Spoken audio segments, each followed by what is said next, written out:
In this week's episode, we're going to take a look at all the secrets to creating a modern style of garden. If you're frustrated your garden doesn't look as beautiful as it could, even though you've purchased lots of lovely plants, then help is at hand. Plants are not enough. You have to have a good design layout. And when you combine design with the beauty of plants, that's when the magic really happens. It's our mission here at Successful Garden Design to show you how to do it. And it's much easier than you may think. I'm Rachel Matthews and I've been a professional international garden designer for over 25 years and I teach garden design online. Now when you design a modern style of garden, there doesn't tend to look like there's a great deal going on the paper.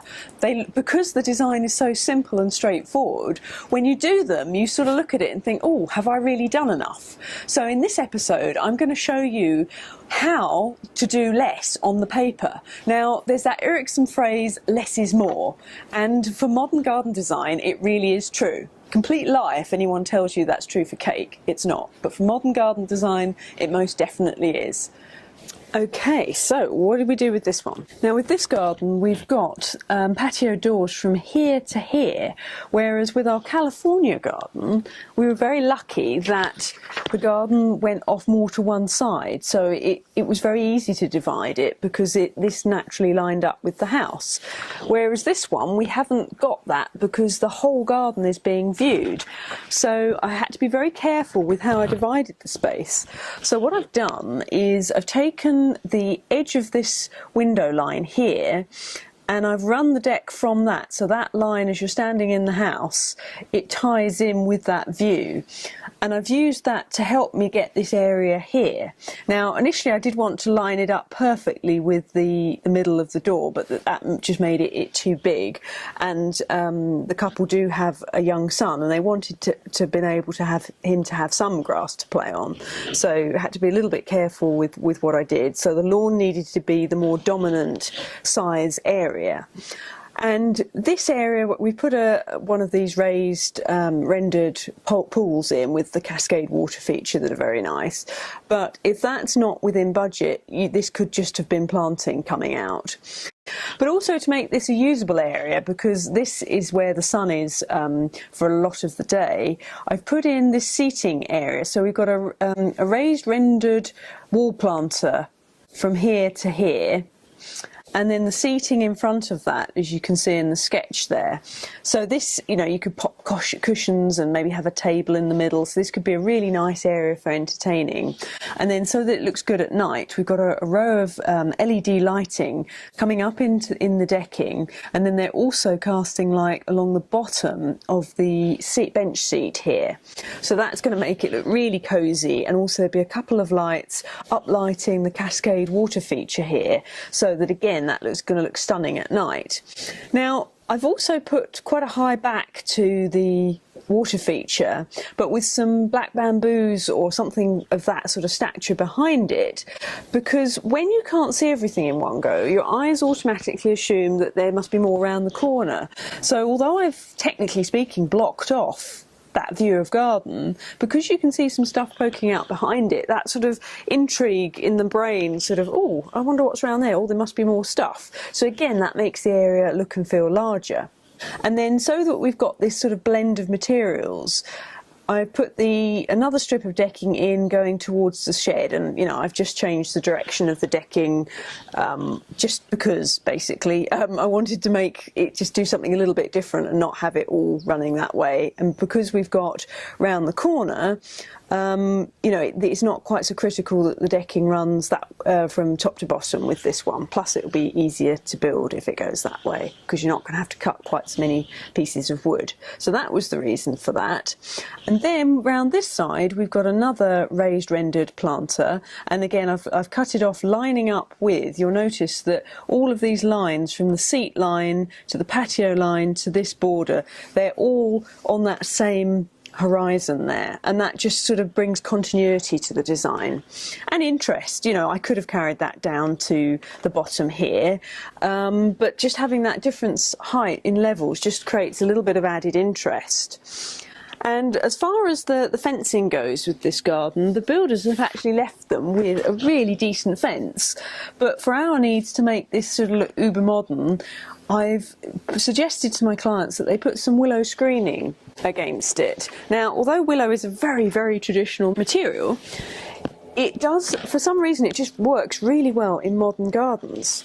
And I think that's going to set off the sort of darkness of the willow against the white render of the wall, is really going to set things off and create a nice contrast. And I've suggested hardwood decking. My contractor tends to use Ipe. Well, we think that's how it's pronounced. He doesn't know and neither do I. So it could be EP, but Ipe, IPE is how it's spelled.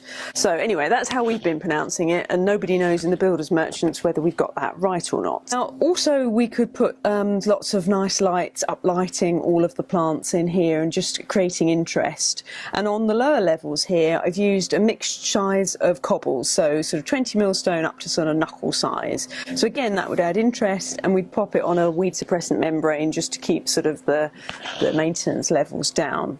And then here, my client really loves Australian tree ferns, so we've got a nice little glade that, whilst they look spectacular as an individual, planting them in groups of 3s or 5, just they look even better. So we put 3 nice ones in here, and then you'll be able to capture a glimpse through them to this seating area beyond. And you know, so not everyone loves straight lines, and you know, my clients were open to either curves or having straight lines. They just wanted, you know, whatever would work best. And I did have a very, very quick kind of scribble as to trying to do curves. So that would have been a curved deck or patio, a bit of lawn, and then a curved seating area and some gravel and planting. But on this occasion, I couldn't get the depth in the garden. The curves weren't doing what I wanted. The straight lines were actually better on this occasion, which is very rare actually. Normally, circles and ovals are wonderful for making smaller spaces look larger. One last thing, because we've got retaining walls all the way round, it's going to be a bit of a pig to mow. So I've just put in a single strip of deck just to edge the lawn. And if you weren't having deck, you know, that could be brick or something, just so that it makes it a little bit more practical from the mowing point of view. So before we go, a quick word on the render. There's different types that you can get. Nowadays, there's something called through colour render, which has the colour, as it suggests, in the render, so that you put it on and you never have to paint it. Now, it is considerably dearer than traditional render that you just mix up and add the colourant to, but it's so much longer lasting because you never have to paint it, that I think it's worth the extra cost. The only thing that I'm not entirely keen on is you do seem to have to scuff the surface of it, so it ends up sort of a rough texture render. You don't put it on smoothly or perfectly. So if you want a really smooth render, then you are going to have one of the more traditional ones, unless they've changed the specifications since I last looked. But they're the only sort of slight things with it. So there you go, that's our modern garden.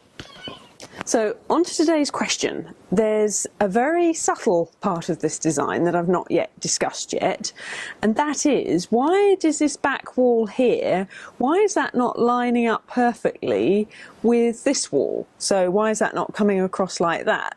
Now when you consider how anal I am at lining things up from the door there to the seat to all the way along there, why haven't I carried that along? Now there is an important reason, and to give you a little bit of a clue, I would actually like to have had this come back much further, but obviously I've run out of garden, so I couldn't do it. But even though it's only a tiny bit, and that's probably only about 30 centimetres, it was still important that that did come back further than this. So why? And if you'd like some more top tips on how to add the wow factor to your garden, I've created a cheat sheet that you can download and a short video tutorial that walks you through the top 5 things that you must do if you want to create a stunning garden. So head on over to successfulgardendesign.com/wow and you can download your cheat sheet there. Do please let me know what you'd like me to cover in future episodes of the Successful Garden Design Show.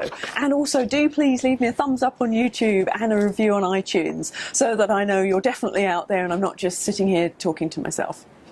And coming next time, we're going to be looking at front gardens. Now, I'm going to be back in the UK and I'm going to be armed and dangerous, as I'll have designer cam as I wander the streets, purely photographing gardens, I promise, for no other reason. And I'll be looking at the best gardens and also offering advice for some of the not so good front gardens that I come across. So I look forward to seeing you in the next episode.